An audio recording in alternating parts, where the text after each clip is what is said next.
Good morning, everybody. I'm Ed Parcaut here with Mike Kelly, and we are Real Estate Jerky Daily. How's it going? I'm here. What does that mean? That means Friday. You didn't hear. No one heard that but you. No, I noticed I was muted. I was like, what the heck? How am I muted? So we're first day of the 2-day event. What 2-day event? It's not a 2-day event. It's a 2 separate days of an event. Okay. Because I don't want people to think they have to come Friday and Saturday. Oh, I gotcha. Don't come both days unless you're me and you're just going to work it. Right. Or me. And you're going to work it. Or me. Yeah. And it looks like I'm walking both days. Are you? Yeah, well, I'm sure everybody's gonna want me to be the first one out, since me and Ralph and myself, since it's our baby. It is your babies. All right, and again, that's the Operation Firewalk. Go check out the website, operationfirewalk.com. People hadn't seen the website and everything about it. People who saw our little dog and pony show at Rotary yesterday changed a lot of views of it, because they didn't really understand what we were doing. Right. And now they understand. And this year, yes, we're helping veterans, we're helping first responders, we're helping single moms, abused kids, whatever. We're not saying only these people can come. We're saying everybody can come this time. We're here to help everybody. And my purpose for this thing was to save one life. We save one life. That's worth it. Yep.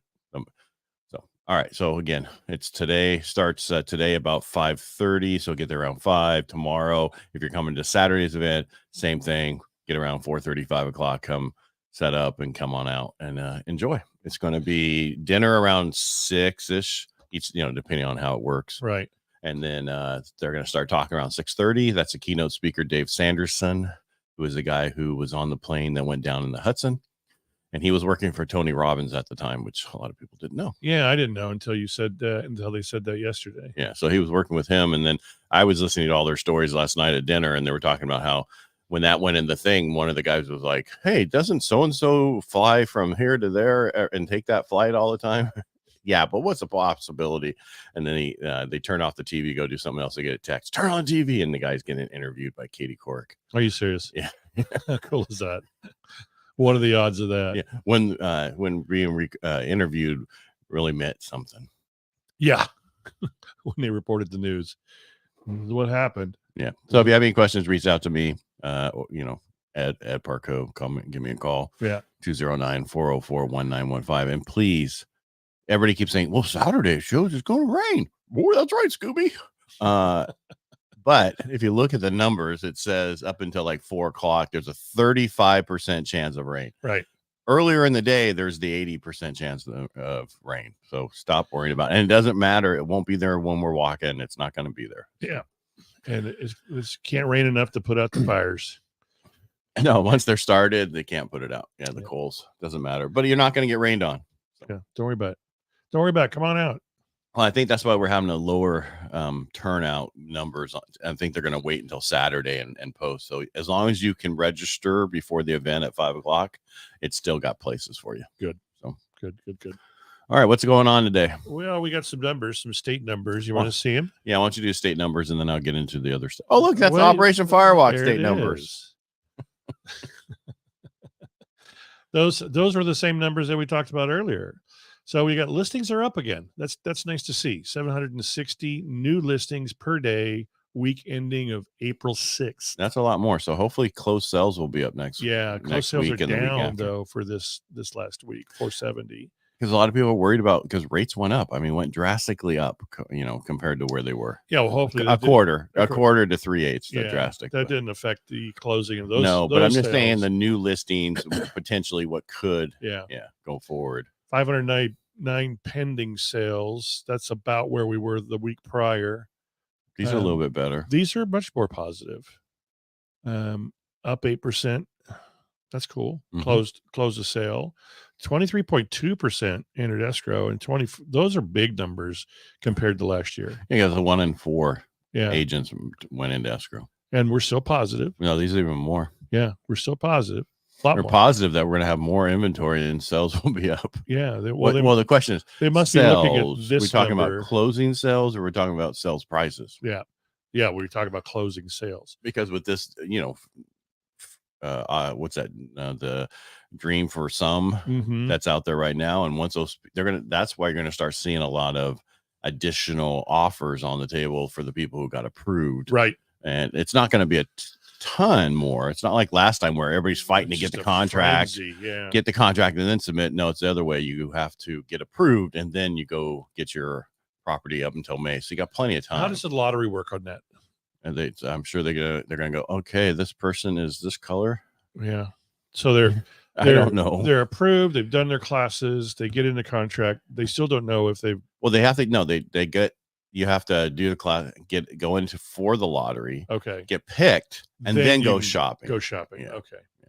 It's not the. That's what I'm saying. It shouldn't be so crazy where everybody's writing all these ridiculous offers to get into contract to get it in the system, and it's because there's still money available. You got to get picked first, which is a smarter way to do it. But your question is, how are they going to pick them? Yeah, that's the question. Yeah, what's the the one of the we know what the criteria is, but how are they going to pick them? Right. Well, yeah. And they shouldn't know colors. They can guess by last names. I guess. We have to, when we do applications, you have to check the box what we know. Oh, that's I check all the boxes. I didn't want to disclose. Yeah. Yeah. Yeah. You have that right. Well, of course I want to do that. It's none of their business. It is none of their business. Because that's it's skewed. They certain people have, are denied more than somebody else. Oh man, I thought my camera was going to sleep there for a second. Yeah, I thought so too. I thought you were. Your eyes were closed. Nobody's home. But yeah, let's move on. All right. So the Michigan consumer sentiment came in today at 77.9, which is down from 79.4 in March. What they're saying is the inflation expectations for the year ahead ticked up, meaning that people think there's going to be more inflation than it was in March. So 3.1% in April think there's going to be more inflation than the 2.9 in March. Wow, it's a big number. It is. Long run expectations also edged up, coming in at 3% in April versus 2.8. So what the people are thinking is there's going to be more inflation coming. I'm thinking we're going to have to raise rates again. We're not going to do anything until next year, which I've been saying this for a whole year. Right. Yeah. Yep. But someone's saying that they might lower for political reasons, and then just wait till next year where they have to raise it so much because they messed up. Yep. Paul Volcker. Can we say Paul Volcker? We can. Research him, and you'll understand what I'm talking about. All right. So the CFPB, the Consumer Federal pain in the ass board. They're considering a ban on charging buyers for lender's title policy. So on a transaction, there's a lender title policy, and then they say an optional owner's title policy. I've never seen anybody be able to say, I don't want the owner's title policy. I've never even heard of it as an optional. No, that's under the option. If you look at the stuff, it's under the optional category. Yeah. But and if you look at the contract, you're always asking the seller to pay for the CLTA, the owner's policy. Well, it's usually isn't split in our area sometimes. It depends on your location. Like Turlock, it's usual and customary to split. Modesto, usual and customary for seller to pay and split the escrow fee. Okay. So, so if people don't understand, so the lender title policy protects the lender, right, and the owner title policy protects the new owner, right, for that appreciation. And so they're trying to make it to where the buyer would not pay for the lender's policy. Who would? The question, if it was optional, you would have to have. Guess what's going to happen? Yeah. Well, guess what happened? There's going to be another fee, it's going to be built into the rate. So might as well. And it's going to cover exactly that. Lender's policy. Exactly. Lender needs that. Yeah, they would need to be protected, or they're not going to loan on it. Exactly. Then they're also the CFPBs looking into discount points because there's been a rash of people paying discount points ever since rates went up. Really? Yeah, because people are trying to buy the damn thing down so they can afford it. They can afford the damn payment. Yeah. Well, these government officials just want. There's just something wrong here. No, Scooby, it's not wrong. We haven't lived through this in a long time. We haven't had to do this forever. This must be wrong. Yeah. So Friday, they issued a report indicating that it is taking a closer look at the impact of discount points on mortgage transaction, noting that use of this practice has picked up over the past 2 years. So has interest rates. The percentage of home buyers paying discount points roughly doubled from 21 to 23. Well, imagine that. Yeah, the report said the increase has greater among borrowers with lower credit scores. Do they not know that it's risk-based pricing? They do. They should. And they're idiots for even typing this out. Well, it's And putting risk-based. this- Hell, the Fannie Freddie, which is owned by the government, Yeah. they went to risk-based pricing a while back. That Yeah. means your FICO score is this, your LTV is this, and it has no. Again, there's no box there for race, color, creed, or age. Yeah. Yeah. So It's just your credit score. credit, type of property, because Yeah. if it's a manufactured home versus a single-family home, there's a difference Right. in pricing because it's more. The manufactured homes on permanent foundation was the redheaded stepchild of our industry. Right. And I apologize if you're a redheaded stepchild. That was rude of me, but that's how they're Yeah, looked at. mine turned to gray. So it's these things that these government gets involved with. This has already been looked at. People move on. Yeah. People are only paying discount points really to buy the rate down because they got money from the seller, or the new home place is giving you money to buy it down more to get your rate down more. Right. It's not like So you can afford the property. So you can Correct. afford the monthly payment. Correct. There's nothing wrong with that. No, because it's not like they came in with the money. Yeah.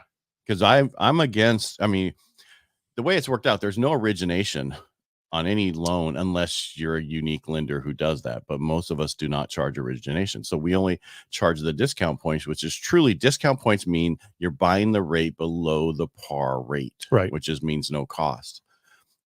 It's truly with what you pay for, you get. All right. Right. So, I mean, I don't know. Yeah, you're not being gouged. No. Yeah. But the difference between some of this is certain companies in the mortgage industry can have the rates higher and cost more because they add in additional costs. Like say the loan officer wants to make 3% as commission versus most of us are making 2% or less. Right. That's going to be also built into the rate and pay higher. So there is some things built into there that they should look at, but it's not with what they're doing. Did I answer that? Not discount points. No, not the way they're looking. Leave at that it. alone. All right. There's a big push to age in place. So I'm going to stay right here. I'm going to move a little bit. I'll probably go over a couple blocks north. I'll age over there. Well, I was talking to the guys last night who were coming for the fire walk, and the one like, oh yeah, he's selling his property because he has to buy another one because his wife wants a bigger property because they do a lot of horse stuff. And I'm like, geez, what a difference in rate. Gen X is already looking for housing appropriate for aging in place. Wow.